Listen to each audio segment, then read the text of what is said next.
Hello everyone.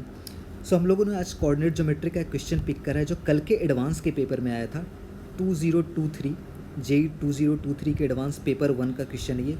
Coordinate geometry का बहुत simple सा क्वेश्चन है। ऐसे क्वेश्चन हम लोग बच्चों को क्लास में नोट्स में ही करवा देते हैं। आप ध्यान से क्वेश्चन पढ़ोगे तो आपको पता चल जाएगा कितना सिंपल सा है। Let T1 and T2 be two distinct common tangent to the ellipse and the parabola. Ellipse भी इन्होंने स्टैंडर्ड दे रखा है, पैराबोला भी स्टैंडर्ड दे रखा है। इलिप्स हमेशा जेई में स्टैंडर्ड आता है, भले ही वो एडवांस हो या मेंस हो। अगर आपने इलिप्स में नॉन स्टैंडर्ड की पढ़ाई कर रखी है तो प्योर टाइम वेस्ट है, ठीक है।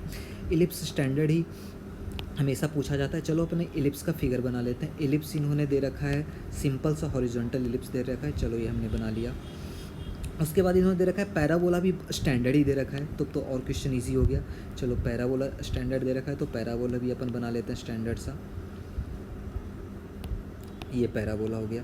अब इन्होंने आगे क्या दे रखा है, आगे दे रखा है T1 and T2 two common tangents. ये दोनों के जो कॉमन टेंजेंट्स होंगे, अगर आप ध्यान से सोचोगे तो आपको पता चल जाएगा ये दोनों के जो कॉमन टेंजेंट हैं वो एक एक्सिस पे मिलने वाले हैं, बिकॉज ये दोनों फिगर एक्स के अबाउट सिमेट्रिकल हैं। तो कॉमन टेंजेंट कुछ ऐसा ही बनने वाला है। चलो तो अपन कॉमन टेंजेंट बना लेते हैं। इन्होंने कॉमन टेंजेंट बनाने बोला है तो चलो कॉमन टेंजेंट अपन ने बना लिया। एक कॉमन टेंजेंट ऐसा हो गया, दूसरा कॉमन टेंजेंट ऐसा हो गया। इसको अपन भाई पैराबोला पे को भी टच करवा देते हैं, पैराबोला पे भी टच करवा दिया, ठीक है। आगे क्या दे रखा है उन्होंने, आगे दे रखा है suppose T1 touches P and D at point A1 A2। चल ऊपर वाले को मैं T1 ले लेता हूँ, पैराबोला को A1 पे टच कर रहा है, इलिप्स को A2 पे टच कर रहा है।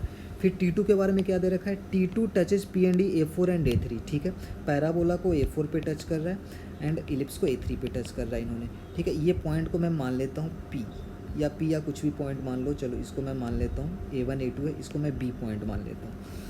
ये फिगर है। क्या पूछा है इन्होंने, area of quadrilateral A1 A2 A3 A4। देखो ए और बी ऑप्शन में तो एरिया पूछा है क्वाड्रेटल का, एंड सी डी में पूछा है T1 and T2 mid x axis मतलब बी पॉइंट पूछा है। कितना सिंपल सा क्वेश्चन है। एडवांस में आपको 4 मार्क्स का इससे सिंपल सा क्वेश्चन, अगर आप एग्जाम दे रहे हो और ऐसे क्वेश्चन आ जाते हैं, मेक श्योर कि आप 4 मार्क्स तो पूरा लेकर आओ, ठीक है। कॉमन टेंजेंट के बारे में हमने क्या पढ़ रखा है, कॉमन टेंजेंट सबसे पहले पैराबोला उन्होंने y² इक्वल टू 12x दे रखा है एंड इलिप्स दे रखा है x² / 6 + y² / 3 इक्वल टू 1, ठीक है, ठीक है। अगर पैराबोला पे टेंजेंट है तो y equal to mx + a/m लिखेंगे, और a उन्होंने क्या है 4a12 है, 4a12 है तो a की वैल्यू तो 3 हो जाएगी, तो 3/m हो जाएगा। आई होप आपने बेसिक कर रखा है। इलिप्स के हिसाब से सेम टेंजेंट क्या होना चाहिए इलिप्स के हिसाब से, तो पैराबोला के लिए हिसाब से c 3/m होगा, एंड इलिप्स के हिसाब से c² क्या होगा a² क्या है 6m² + 3 b² होना चाहिए। इलिप्स के हिसाब से होना चाहिए। यहाँ से चलो अपन c और m में 2 इक्वेशन मिल चुकी है तो हम लोग दोनों नोन की वैल्यू निकाल लेते हैं। c² 9/m² मैं लिख सकता हूँ 6m² + 3। देखो 3 कैंसिल हो रहा है, 3/m² क्या आ गया, यहाँ से आ गया 2m² + 1 आ गया। m² को t रख दो अपना कैलकुलेशन इजी बनाने के लिए, तो 3/t इक्वल टू आ गया 2t + 1, तो 2t² + t - 3 इक्वल टू 0 आ गई। यहाँ से 2 रूट्स मिल गए, बहुत इजीली मिल गए। 2t + 3 फैक्टराइज हो गया एंड t - 1 फैक्टराइज हो गया इक्वल टू 0। तो t की वैल्यू -3/2 एंड 1 मिल गई। आपको पता है -3/2 तो रिजेक्ट होना है। क्यों रिजेक्ट होना है, क्योंकि एक्चुअली में m² can not be negative, m² must be positive. तो m की वैल्यू तो क्या मिल गई, m² की वैल्यू मेरे को 1 मिल गई, तो m की वैल्यू मिल गई +-1 मिल गई। तो अगर m 1 होगा तो c क्या होगा, m 1 होगा तो c 3 होगा, और m -1 होगा तो c -3 होगा। देखो लाइन की इक्वेशन कितनी इजीली मिल गई, m 1 हुआ तो c 3 हुआ और m -1 हुआ तो c -3 हो गया। तो लाइन की इक्वेशन आ गई y = x + 3 एंड दूसरी लाइन की इक्वेशन आ गई y = -x - 3। तो एक सी और डी ऑप्शन तो सॉल्व हो गया। सी और डी ऑप्शन कैसे सॉल्व हो गया, बी पॉइंट निकालना था, बी पॉइंट निकालना था, तो बी पॉइंट लाइन की इक्वेशन में y0 पुट कर दो, y0 पुट कर दो तो x की वैल्यू क्या आ गई -3 मिल गई। किसी में ही पुट कर सकते हैं, या तो आप इसमें पुट करो इसमें पुट, x की वैल्यू -3 मिल गई, मतलब आपको बी पॉइंट तो मिल गया -3,0, बी मिल गया -3,0। आपका कौन सा ऑप्शन करेक्ट हो गया, सी ऑप्शन करेक्ट हो गया। चलो अब ए और बी वेरीफाई करना है, A1 A2 A3 A4 का एरिया निकालना है, A1 A2 A3 A4 का एरिया निकालना है। आपको पता है A1 A2 A3 A4 का एरिया निकालने के लिए A परपेंडिकुलर ही होना है इस लाइन को, A भी परपेंडिकुलर ही होना है इस लाइन को। तो A1 A2 A3 इस वाले क्वाड्रेटल का एरिया निकालने के लिए क्या करोगे? कुछ लोग बोलेंगे सर क्या करते हैं, पैराबोला और लाइन को सॉल्व कर लेते हैं, A1 मिल जाएगा, इलिप्स और लाइन को सॉल्व कर लेते हैं, A2 मिल जाएगा। बिल्कुल मिल जाएगा, बट यहाँ पे और इजीली कर सकते हो। आपको एक इन्फॉर्मेशन तो पता है ना कि ये लाइन x के परपेंडिकुलर है। मैं क्या कर लेता हूँ, -3,0 के लिए इलिप्स पे कॉर्ड ऑफ कॉन्टैक्ट लिख लेता हूँ। -3,0 के लिए कॉर्ड ऑफ कॉन्टैक्ट लिख लोगे, ये लाइन मिल जाएगी। और आपको एक और चीज़, पैराबोला के लिए तो कॉर्ड ऑफ कॉन्टैक्ट भी लिखने की जरूरत नहीं है। पैराबोला पे तो आपने पढ़ रखा है कि देखो पैराबोला पे जो पॉइंट्स होते हैं ए बाई टेंजेंट के लिए a/m², 2a/m होते हैं।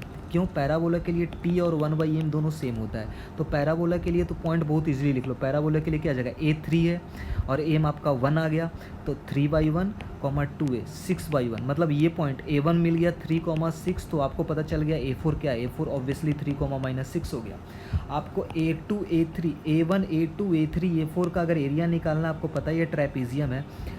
ये ट्रेपेजियम का एरिया निकालने के लिए आपको क्या करना पड़ता है, half into sum of parallel sides. तो देखो एक पैरेलल साइड तो मिल गया, कितना आ गया, इतना आ गया, 6 ऊपर है और 6 नीचे है, तो ये तो आ गया पूरा 12 आ गया। अब ये लेंथ निकालनी है। ये लेंथ निकालने के लिए आपके पास बहुत सारे ऑप्शन है।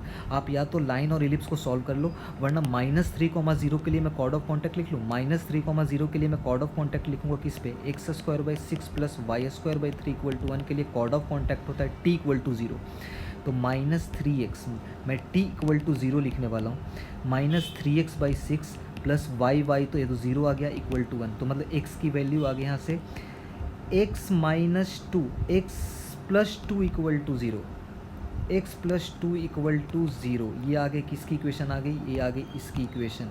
इसकी इक्वेशन आ गई, मतलब x कोऑर्डिनेट तो इसका क्या हो गया -2, दोनों का x कोऑर्डिनेट -2 हो गया। और y कोऑर्डिनेट निकालने के लिए क्या करोगे, इस लाइन पे पुट कर दो, इस लाइन पे। तो इस लाइन पे अगर मैं x - 2 पुट कर दूँ, इस लाइन पे अगर मैं x - 2 पुट कर दूँ, तो y की वैल्यू 1 आ गई। मतलब क्या पॉइंट मिल गया आपको, मिल गया 2,1 2, -2,1 एंड -2, -1। मतलब आपके पास एक क्वाड्रेटल बहुत सिंपल सा, देखो कितना सिंपल सा क्वेश्चन पूछा इन्होंने।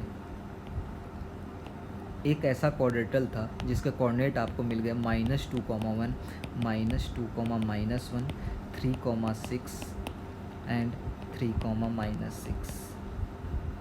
देखो ये लेंथ कितनी हो गई, ये लेंथ कितनी हो गई, ये लेंथ हो गई, इस साइड है -2 तो मतलब ये 2 डिस्टेंस है, और इस साइड है 3 तो ये लेंथ हो गई 5, तो ये लेंथ आपकी आ गई 5। तो देखो ये लेंथ तो आपके मिल गया 5, हाइट मतलब 5 मिल गई, तो हाइट 5 मिल गया।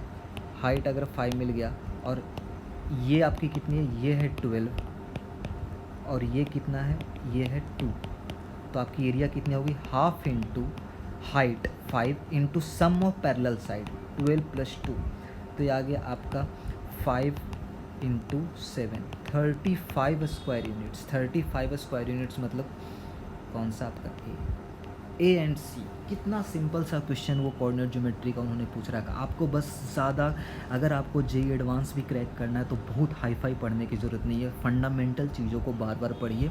आपके 20 क्वेश्चन अगर एडवांस के पेपर में होंगे, उसमें 10 क्वेश्चन तो ऐसे होंगे जो कि आप इजीली सॉल्व कर सकते हो, लाइक दिस क्वेश्चन।